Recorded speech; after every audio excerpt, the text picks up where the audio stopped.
শুভেচ্ছা এবং কৃতজ্ঞতা জানাচ্ছি। সেই সাথে আসলে আমরা গত 2 দিন যাবৎ এখানে আছি। এর আগে মাননীয় প্রধানমন্ত্রী এখানে আসছিলেন। মোটামুটি আমাদের শ্রমবাজারটা আমরা এখন নিশ্চিত আমাদের ওপেন হবে এবং এইটার বিস্তারিত আমাদের সরকারের মুখপাত্র হিসাবে আমাদের উপদেষ্টা মেহেদী আমিন, যেহেতু আমাদের সরকারের পক্ষে উনি মুখপাত্র স্পোকম্যান হিসাবে তিনি আমার পক্ষে উনি বক্তব্য রাখবেন। ধন্যবাদ। স্টেটমেন্ট স্যার,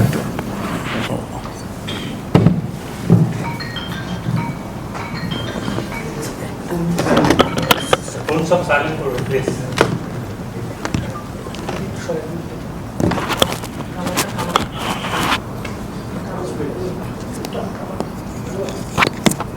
এদিকে চাপে দেন যদি মনে করেন আপনাদের ভালো।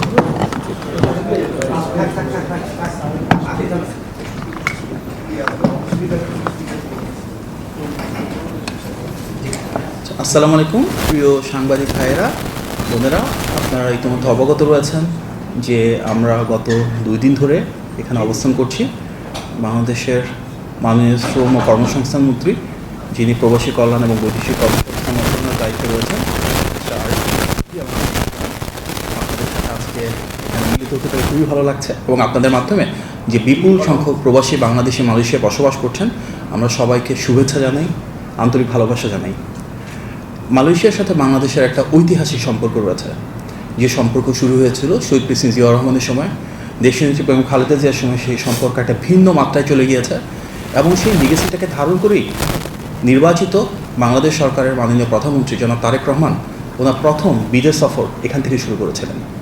আমাদের সেই সম্পর্ক বহুমাত্রিক। এখানে একদিকে যেমন ট্রেড ইনভেস্টমেন্ট নিয়ে প্রচুর কাজ হচ্ছে, কীভাবে বাংলাদেশে মালয়েশিয়ান বিনিয়োগ বাড়ানো যায়, তার মাধ্যমে কর্মসংস্থান সৃষ্টি করা যায়, কীভাবে আমরা technology transfer, education, health care, culture সহ বেশ কিছু দ্বিপাক্ষিক বিষয়ে পিপল টু পিপল টাইজ আরও বাড়াতে পারি, কীভাবে আমাদের সম্পর্ক কৌশলগত পর্যায়ে নিয়ে যেতে পারি এবং যেসব মালয়েশিয়ান কোম্পানি বাংলাদেশে বিনিয়োগ করেছে তাদের কাজের ব্যাপ্তি বাড়াতে পারি। যেমন আকজিয়াটা রয়েছে, আমরা এমএমসি পোর্টস নিয়ে কথা বলছি, পেট্রোনাস থেকে বাংলাদেশে কীভাবে গ্যাস রপ্তানি করা যায় সেগুলো নিয়ে কথা বলছি। হিউম্যান রিসোর্স ম্যানেজমেন্ট খুব ইম্পর্টেন্ট, তার বিপুল পরিমাণ দক্ষ জনশক্তি রয়েছে যারা মালয়েশিয়ায় কাজ করছে, সেগুলো নিয়ে ধারাবাহিকভাবে আমাদের কথা হয়। ইতিমধ্যে আপনারা জানেন যে মালয়েশিয়ার মাননীয় প্রধানমন্ত্রীর সাথে বাংলাদেশের মাননীয় প্রধানমন্ত্রীর সম্পর্কে কথা হয়েছে, দ্বিপাক্ষিক স্বার্থের বিভিন্ন বিষয় নিয়ে আলোচনা হয়েছে। বিশেষভাবে বাংলাদেশে যে গ্যাস সংকট রয়েছে তার আলোকে পেট্রোনাস থেকে কীভাবে দ্রুত বাংলাদেশে সেই সমস্যার সমাধানে ভূমিকা রাখা যায় সেগুলো নিয়েও ওনাদের মাঝে ডিটেল আলোচনা হয়েছে। বাংলাদেশ এবং মালয়েশিয়ার এই বহুমাত্রিক সম্পর্কের একটা গুরুত্বপূর্ণ অধ্যায় আমাদের শ্রমিক ভাই বোনেরা, যাদের ত্যাগ, শ্রম, ঘাম, অশ্রুতে একদিকে যেমন মালয়েশিয়ার অর্থ অবকাঠামোগত সামাজিক উন্নয়ন হয়েছে, একই সাথে ওনাদের যে প্রেরিত রেমিটেন্স রয়েছে সেটি বাংলাদেশের অর্থনৈতিক অগ্রযাত্রায় অনেক বড় ভূমিকা রেখেছে। যেহেতু মালয়েশিয়ায় এই শ্রমবাজার শহীদ প্রেসিডেন্ট জিয়াউর রহমানের হাত ধরেই শুরু হয়েছিল, স্বাভাবিকভাবেই নির্বাচিত বিএনপি সরকারের এর সাথে রয়েছে একটি গভীর আবেগ এবং আকাঙ্ক্ষার সম্পর্ক। আপনারা জানেন যে মালয়েশিয়ার অতি গুরুত্বপূর্ণ এই শ্রমবাজার বিগত বেশ কয়েক বছর ধরে বন্ধ রয়েছে, যেটি ফ্যাসিবাদের সময় বিভিন্ন অনৈতিক কর্মকাণ্ড, ইররেগুলারিটিস ছিল, তার কারণে বন্ধ হয়ে গিয়েছিল। পরবর্তীতে অন্তর্বর্তী সরকার দায়িত্বে আসার পর ওনারা চেষ্টা করেছেন, বাট এই মার্কেটটা এখন পর্যন্ত ক্লোজ রয়েছে। আমরা নির্বাচিত সরকার দায়িত্ব গ্রহণের পর মাননীয় মন্ত্রী মহোদয়ের নেতৃত্বে ইতিপূর্বে আমরা এখানে এসেছিলাম এবং এখানকার হিউম্যান রিসোর্স মিনিস্টার এবং ওনার মন্ত্রণালয়ের গুরুত্বপূর্ণ ব্যক্তিবর্গ সহ সব স্টেক হোল্ডারদের সাথে আজ থেকে প্রায় 3 মাস আগে আমরা বেশ কয়েকটি গুরুত্বপূর্ণ মিটিং করেছিলাম। সেই ধারাবাহিকতায় যথেষ্ট প্রোগ্রেসকে ধারণ করে আমরা আবারও এখানে এসেছি এবং গত 2 দিনে আমরা মালয়েশিয়ার human resource minister mister Ramanan Ramakrishnan, ওনাদের মিনিস্ট্রির secretary general, assistant secretary general এবং অল কনসার্ন অথরিটিসের সাথে বেশ কয়েকবার মিলিত হয়েছি, কথাবার্তা বলেছি এবং আমাদের আলোচনার মূল ভিত্তি ছিল সবার আগে বাংলাদেশ, অর্থাৎ বাংলাদেশের স্বার্থটাকে। আমরা খুব আনন্দের সাথে আপনাদেরকে জানাতে চাই যে আমাদের both countries now mutually agree to open this শ্রমবাজার immediately এবং আমরা ডিউ প্রসেস ফলো করে যত দ্রুত সম্ভব এই শ্রমবাজার উন্মুক্ত করবার মাধ্যমে বাংলাদেশের যে বিপুল জনশক্তি রয়েছেন ওনাদের জন্য মালয়েশিয়ার এ দ্বার উন্মুক্ত করতে চাচ্ছি। মাননীয় মন্ত্রী মহোদয় মালয়েশিয়ার হিউম্যান রিসোর্স মিনিস্টারের সাথে কথা বলেছেন এবং আমরা ঐকমত্য পোষণ করেছি যে সব সেক্টর এবং সাব সেক্টরে বাংলাদেশের শ্রমিকরা এখানে আসার সুযোগ পাবে। আমরা বাস্তবিকভাবে একটা লক্ষ্যমাত্রা স্থির করেছি যে অগাস্ট মাসের শেষ সপ্তাহ নাগাদ ইনশাল্লাহ মালয়েশিয়া বাংলাদেশের শ্রমিকরা আসা শুরু করবেন। এই ফার্স্ট ব্যাচটা অর্থাৎ ফার্স্ট যারা আসবেন সেখানে আমরা স্বাভাবিকভাবেই রাষ্ট্রায়ত্ত প্রতিষ্ঠান হিসেবে বোয়েসেলকে প্রাধান্য দিচ্ছি। আমরা অনুরোধ করেছি মালয়েশিয়াকে যে বোয়েসেলের মাধ্যমে যেন এবং অবশ্যই আমাদের একটা প্রায়োরিটি থাকবে যেখানে আমরা এফিসিয়েন্টলি করতে পারি, কস্ট কাটিং করতে পারি, একটা স্বচ্ছ প্রক্রিয়ার মাধ্যমে যেন আমাদের যে বিপুল জনশক্তি রয়েছেন তারা বাংলাদেশে এসে কাজের সুবিধাটুকু পান। আপনারা জানেন ইতিমধ্যে যে অন্তর্বর্তী সরকারের সময় 423টি রিক্রুটমেন্ট এজেন্সির তালিকা মালয়েশিয়া সরকারের কাছে পাঠানো হয়েছিল। আমাদের দুই দেশের যে এমওইউ রয়েছে বর্তমানে সচল ডিসেম্বর পর্যন্ত থাকবে, এটি অনুযায়ী সেই তালিকাতে মালয়েশিয়া তাদের নিজেদের বিভিন্ন যাচাই বাছাই এবং কাঠামোর উপর ভিত্তি করে রিক্রুটমেন্ট এজেন্সির সংখ্যাটা ফাইনাল করে। সেই ধারাবাহিকতা আমরা তাদেরকে অনুরোধ জানিয়েছি যে বাংলাদেশ থেকে যেহেতু সবচেয়ে বড় সংখ্যার মানুষ এখানে কাজ করতে আসেন, যেন এটি বিবেচনা করে সবচেয়ে বেশি সংখ্যক রিক্রুটমেন্ট এজেন্সিকে অ্যাকোমোডেট করা হয়। ইতিমধ্যে আপনারা জানেন যে বাংলাদেশে প্রবাসী কল্যাণ এবং পূর্ববর্তী সময়ে ফ্যাসিবাদের সাথে যারা জড়িত ছিল, যারা বিভিন্ন ধরনের দুর্নীতি এবং অনৈতিক আমরা আমাদের একটা বার্তা পৌঁছে দিয়েছি মালয়েশিয়া সরকারের সাথে যে যারা ফ্যাসিবাদী কর্মকাণ্ডের সাথে জড়িত, যারা অনৈতিক কর্মকাণ্ড করেছিল, যারা সিন্ডিকেটের অংশ হিসেবে দুর্নীতিতে ছিল, তাদের কেউ এই নতুন যে তালিকা হবে সেখানে থাকবেন না এবং মালয়েশিয়ান অথরিটি সেটি সামনের দিনগুলোতে অত্যন্ত স্বল্প সময়ের ভিতর কনফার্ম করবেন। আমাদের মূল উদ্দেশ্য যত দ্রুত সম্ভব বাংলাদেশ থেকে নিয়মতান্ত্রিক জটিলতা কমিয়ে এনে এফিশিয়েন্টলি একটা স্বচ্ছ প্রক্রিয়ার মাধ্যমে অভিবাসন ব্যয় কমিয়ে বাংলাদেশ থেকে মালয়েশিয়া জনশক্তি রপ্তানি থেকে শুরু করা।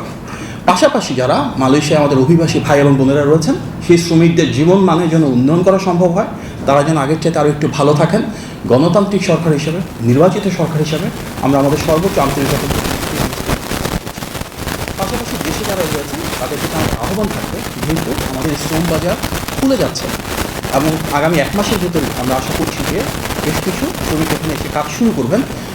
সবসময় দেখা যায় যে বেশ কিছু দালাল বা সাধু চক্রের সৃষ্টি হয়, তারা বিভিন্ন ধরনের প্রতারণামূলক কর্মকাণ্ডে লিপ্ত থাকেন।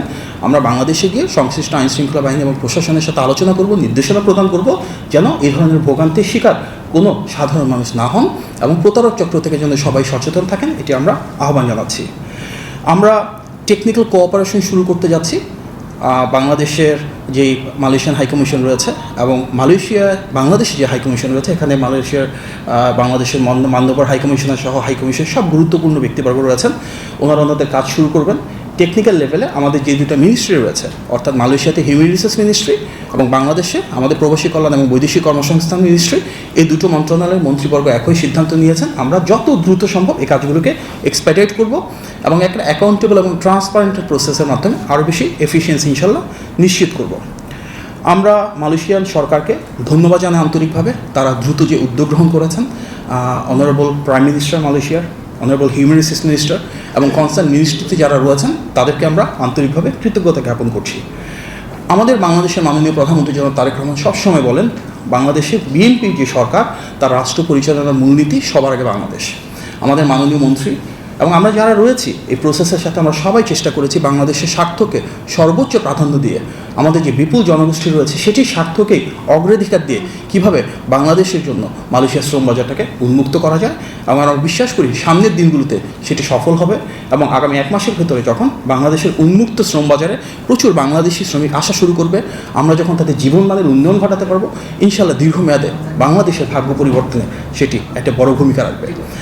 আমরা প্রত্যাশা করছি মালয়েশিয়ার সাইডে ওনাদের দিক থেকে দ্রুততম সময়ের মাঝে কিছু আপডেট দিবেন প্রসিজারের দিক থেকে এবং যে ডিউ প্রসেস রয়েছে সামনের দিনগুলোতে এগুলো আমরা আপনাদেরকে অবহিত করব। আমরা আজ রাতে আবার বাংলাদেশে ফেরত যাচ্ছি এবং সামনের দিনগুলোতে ইনশাল্লাহ যখন শ্রম বাজার উন্মুক্ত হবে আমাদের আরও বেশি আসার সুযোগ হবে, আপনাদের সাথে নিয়মিত দেখা হওয়ার সুযোগ থাকবে।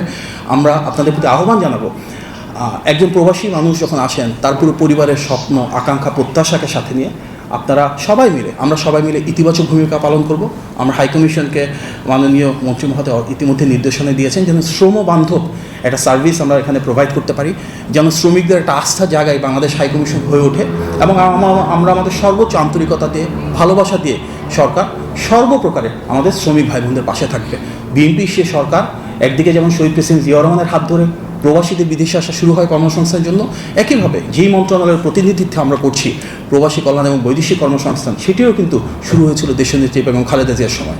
আমাদের প্রবাসী ভাই বোনেরা ভোট দিয়েছেন এবার, এবং সেটি কিন্তু আমাদের বর্তমান প্রধানমন্ত্রী জনাব তারেক রহমানের নির্বাচনী যে ম্যানিফেস্টো ছিল সেখানে এটা প্রতিশ্রুতি ছিল। সুতরাং বিএনপি সবসময় প্রবাসী বান্ধব। আমাদের রাষ্ট্র পরিচালনা সবসময় আমরা প্রবাসীদের স্বার্থ, প্রবাসীদের আকাঙ্ক্ষা, প্রবাসীদের প্রত্যাশাকে সর্বোচ্চ মূল্যায়ন করতে চাই এবং সামনের দিনগুলোতে ইনশাল্লাহ সে ধারা অব্যাহত থাকবে। আমাদের এই অগ্রযাত্রায় পথযাত্রায় আপনাদের সবার ঐকান্তিক সহযোগিতা আমরা কামনা করি। আপনার সবাইকে অনেক ধন্যবাদ। আসসালামু আলাইকুম। আজকে প্রশ্ন না নিয়ে আমি আজকে প্রশ্ন না নিয়ে আমাদের মান্যবর হাইকমিশন আমার মনে হয় আমাদের কি একটু আমার না আমি বলি ভাই আমরা ইতিমধ্যে বলেছি যে যে ডিউ প্রসেসগুলো রয়েছে এগুলো নিয়ে কিছু কাজ চলমান রয়েছে, যার কারণে আমরা একটা মাস সময় দিয়েছি। আমাদের ইনশাল্লাহ সেই কর্মকাণ্ড যখন শেষ হবে আমরা আপনাদেরকে আপডেট জানাবো। মালয়েশিয়া গভর্নমেন্টের পক্ষ থেকে আমরা একটা তথ্য পেয়েছি যে নির্দিষ্ট সংখ্যক লাইসেন্স এখানে নির্ধারণ করা হয়েছে। সেই লাইসেন্সটা কত সংখ্যাটা কত? এগুলো নিয়ে ওনারা এখন কাজ করছেন, ওনারা কাজ শেষ করে তারপর ওনারা আমরা জানাবেন। তাহলে কি বোয়েলটাই আমাদের ওয়ান স্টপ সার্ভিস হিসেবে আমরা ধরে নেব যে গভর্নমেন্ট টু গভর্নমেন্ট যে নতুন লোকগুলো আছে? আরে ভাই আমরা তো বলছি আমাদের প্রসেসটা আপনারা জানবেন, আমরা বয়সাল মানে তো সরকারের পক্ষ থেকেই আসতেছে, অতএব নেক্সটে আপনাদেরকে আপডেট আরও জানাবো। ধন্যবাদ। তো না, আমাদের যে ডিটেল প্রসেসগুলো রয়েছে সংশোধন হচ্ছে সেই হিসাবে কিন্তু আগের মতোই কিন্তু আমাদের এমইউ যে এক্সপায়ারি ডেট সেটা হচ্ছে ডিসেম্বরের পর। স্বাভাবিকভাবেই এটা তো বিচ্ছিন্নভাবে আমরা সরকার করতে পারবো না, এটা পূর্ববর্তী সরকারের ধারাবাহিকতা। সেই ধারাবাহিকতায় যে টার্মস অ্যান্ড কন্ডিশনস আছে তার আলোকে আমরা বাংলাদেশের স্বার্থকে প্রাধান্য দিয়ে জনশক্তি রপ্তানির জন্য যতটা সহজতর করা যায় এবং কীভাবে সেটাকে শ্রমবান্ধব করা যায় সেটা নিয়ে কাজ করছি। যে ডিউ প্রসেসগুলো রয়েছে এগুলো মালয়েশিয়ান সাইড থেকে সামনে অবহিত করা হবে। আমাদের এন্ডে যেগুলো করা রয়েছে আমরা চেষ্টা করছি যতটা সম্ভব সাম্য এবং ন্যায্যতা নিশ্চিত করার জন্য। অগাস্টের শেষে যে লোকগুলো আসবে সেটা কি আগের লোকগুলো আসবে না নতুন লোক আসবে? আমরা নতুন লোক পাঠানোর জন্য সর্বোচ্চ অগ্রাধিকার দিয়ে কাজ করছি এবং ইনশাআল্লাহ তারা নতুন লোক